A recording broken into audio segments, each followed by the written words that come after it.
guys, I'm Lisa and this is Mandy and we're here with Specialty Wellness, and today we're going to talk about all the fun areas you can do Botox in.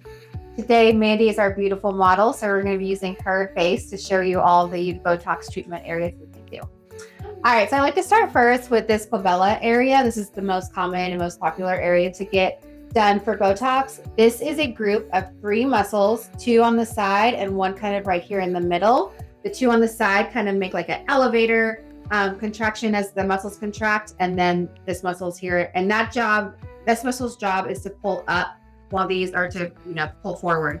This muscle group in general, its job is to like pull down and depress. So Botox makes everything do the opposite. So when we do Botox, it's actually going to lift the brows. So make your mad face. So we just did Botox in her a couple days ago, so she is not. It's already settled in. Yeah, it's already. But when we add Botox in these little spots here, she's not going to be able to make that angry face. Plus, it's going to give her a really pretty lift and open up her eyes really well. Also, this muscle, sometimes people scrunch and like stare at a screen and they get headaches. So lots of times if you do Botox here, it's going to help prevent tension headaches or some migraines. I think this is probably my favorite spot to get Botox, only because I'm so sensitive to the sun, so I'm squinting a lot. Yeah. And before I was doing Botox, that line right there, it stayed. It was like it's permanent wrinkle. And then now we've been able to like relax it enough, and I love it. It's yeah, cool. It's a really good first time Botox patient area. Really good for preventative because, like she said, she was in her 20s and she still had this line. But now with Botox, there's no line, so it's great. All right, the next area is the frontalis muscle. This muscle, its job is to pull up. So again, Botox is going to make everything do the opposite. So if we do Botox, it might pull down a little bit, which if you don't have heavy lids or low set brows, that's going to be okay. But if you do have heavy lids, your brows are low, then we actually want to either avoid this area or we want to only kind of sprinkle some Botox, do very, very light and small amount of units. Because if we put too much, then that's where people say, I got Botox and all of a sudden I was mad. I couldn't lift my brows. I looked angrier. And that's because the injector put a little bit too much up here. So usually we like to just kind of sprinkle it around here. I like to go a little higher, and I always like to be a little bit more conservative, especially when I'm treating my patient the first time, because you can always add more units later, but you can't really take away the Botox. So I like to go higher and just kind of do less units and sprinkle up here. That hopefully will help give her like a little lift without and making the lines go away to be smooth. A lot of times I'll tell patients if they do have the heavy lids, I'll say I'm going to go light conservative in these units. So you will have movement there. So I can't get rid of all your forehead lines, but at least they'll be softened a little bit and you won't be mad at me because I made you angry. All right, the next area we like to treat is the crow's feet area. And the crow's feet area, you can do a brow lift as well, which who doesn't want a brow lift? So the brow lift, there's actually 2 brow lifts you can do. You can do kind of like one right here in the middle and do like an arch brow lift, or you can do more of like a lateral brow lift. Just kind of depending on their anatomy, I kind of choose what I think would look best, or I'll ask the patient what they want. Or you can do both. You can do a kind of a middle lift and a lateral lift. Men, I typically just do the lateral lift because they usually don't want the arched eyes. They just want a little bit more of an open eye look. And then of course, the crow's feet, the little smile lines, we just kind of sprinkle a little Botox there. You also could do an injection right under the eye, and that's going to help with the jelly roll.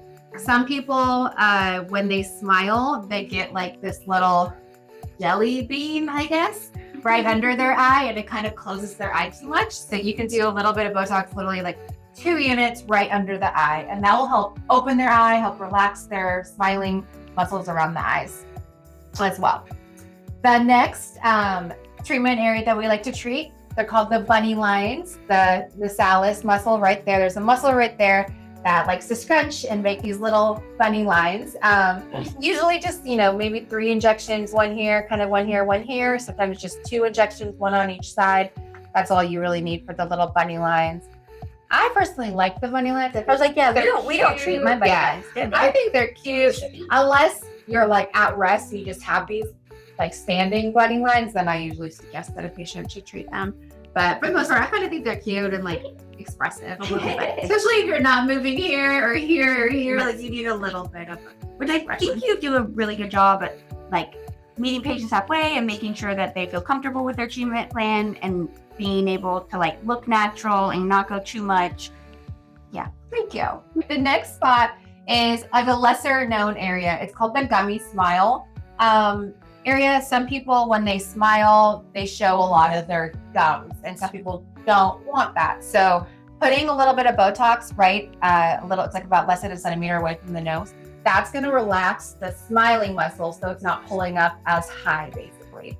So they'll still be able to smile, still can't smile. It's just their gums will be showing less.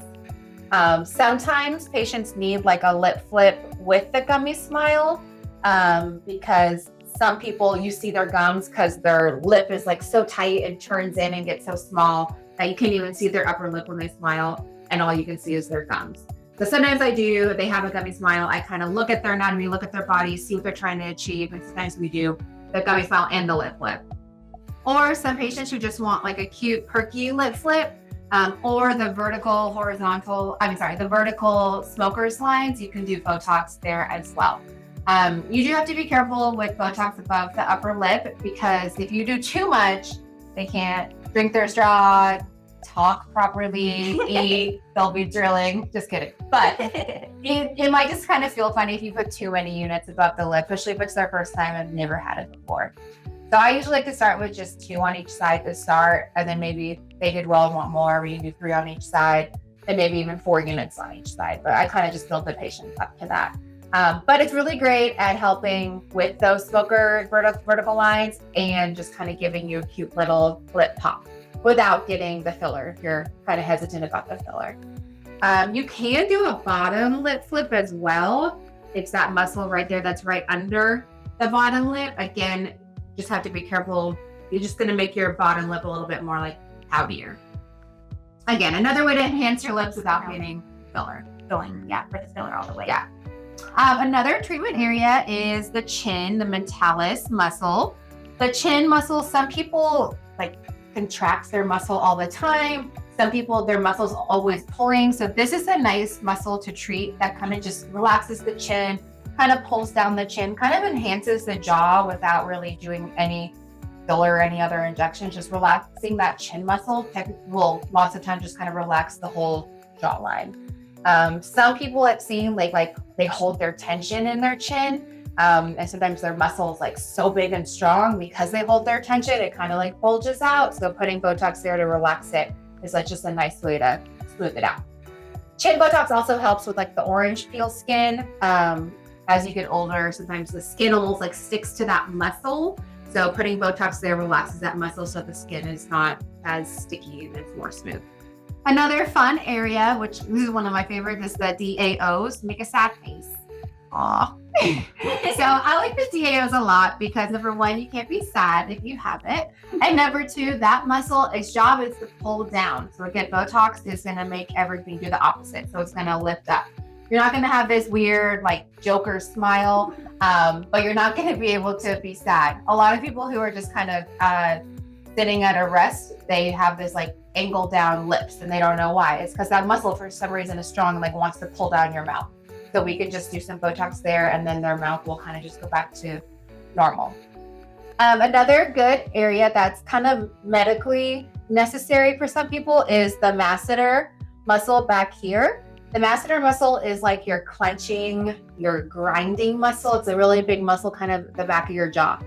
Some people clench their jaw out of like stress when they're like there's tension going on. They don't even realize it. They just, at the end of the day, they just have this crazy like pain right here. And this muscle is kind of connected to this temporal muscle up here so that you can have like the TMJ issues. So I say medical because if someone is complaining of like headaches, TMJ problems, issues, grinding of their teeth at nighttime as well, Botox for the masseter muscle is a great option. That's really like so easy to do and honestly like life-changing. I've had so many patients who were against Botox and aesthetic treatments, which is fine.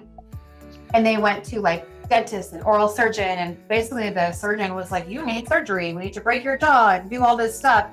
And I was like, please just try Botox. I promise you it will be great. And I've had several patients do it, and they are just like in awe of how much they were clenching that muscle. And now that it's relaxed, they're able to like live their life and not have pain and not have issues and not to have their jaw broken and all the surgery. surgery. But basically what it's doing is it's not letting you contract that muscle as much so that you can't like clench and grind as much. So it's relieving the tension. So bonus is if your muscle is so strong and bulging and we do Botox, we could actually slim your face. Some people's muscle is so big that they kind of have this box face, just like your bicep. I mean, when you're at the gym and you're working out, it's getting bigger, bigger, stronger, stronger. Here, if you're constantly clenching and grinding, that muscle's getting bigger, bigger. So it's going to be like this boxed shape. So if we do Botox, it actually can give like a slimming of the face look, which who doesn't want that? Another kind of newer area that has been FDA approved actually is this platysma muscle and the platysma bands. So that muscle is the muscle that covers like the whole neck area, and that muscle's job is to pull down. So again, Botox is gonna do the opposite. So it's actually gonna lift up the jawline and almost like the neck to give you a pulled back, lifted look, which is awesome. That one is usually about some injection sites along the jawline, kind of work right where that muscle meets. And then in the platysma bands, can you like your, so she's young and doesn't have a whole lot, but some people have these bands that even at rest, they're just kind of protruding and sticking out. And that's because the muscle is pulling them like that. So again, Botox will do the opposite. So we can actually inject those bands and help lift their neck and smooth out those lines as well. Again, no problems like eating, swallowing, anything like that. It actually kind of feels good. Like it feels like everything's lifted. So it's nice. Other areas that we can treat Botox is the underarms for sweating. We all know that Mandy did that and loved it, and it's life-changing for her. Those are just injections underneath the armpits. You can do your hands, you can do your feet, you can do your groin area. Botox helps stop all that, your body from signaling the sweat glands to overreact. So it helps slow down the sweating. And we've seen it last for anywhere between like 4 to 6 months. So it's really great results and life-changing too. Yeah, I love not having to worry about like sweating through my clothes or wearing, I didn't even have to wear deodorant when like the temperature's really strong because I just wasn't sweating. Yeah, I smell great all the time. So definitely life-changing. You also could do sweating for Botox for sweating along like the scalp area. So people sweat kind of on their scalp area. So you can do Botox along the scalp line as well. All right, another area you can do Botox is the trapezius muscle, also known as trap tox or Barbie tox. This is a really nice area for Botox because if you suffer from like tension, shoulder pain, that muscle is so strong, pulling up, kind of causing all that tension and stress. Botox again is going to make it do the opposite. So it's going to little injections kind of all along this muscle here. And that's going to help relieve the tension, relax the muscle, and then help with any kind of neck pain, shoulder pain. Added bonus, there's some people who don't have shoulder pain, just kind of want like a slimmer shoulder neck line. So it's actually going to help kind of smooth and elongate the neck. That's why they call it Barbie tox. It's going to elongate the neck and smooth this transition. So it's more of like a very like feminine looking shoulder line neck area. If you're into working on your traps and shoulders and biceps, I don't recommend that because then it's going to be harder for you to build that muscle up. But if you don't care about that, you just want that like Barbie neckline, then Trap Tox is a great option and will help with any kind of shoulder and upper back pain. Beautiful. Yeah. I think those are all the areas that you can treat Botox. Let us know if you have any questions. You can call us, DM us, text us, and we will be happy to meet with you and do a consultation. All right. Thank you. Bye.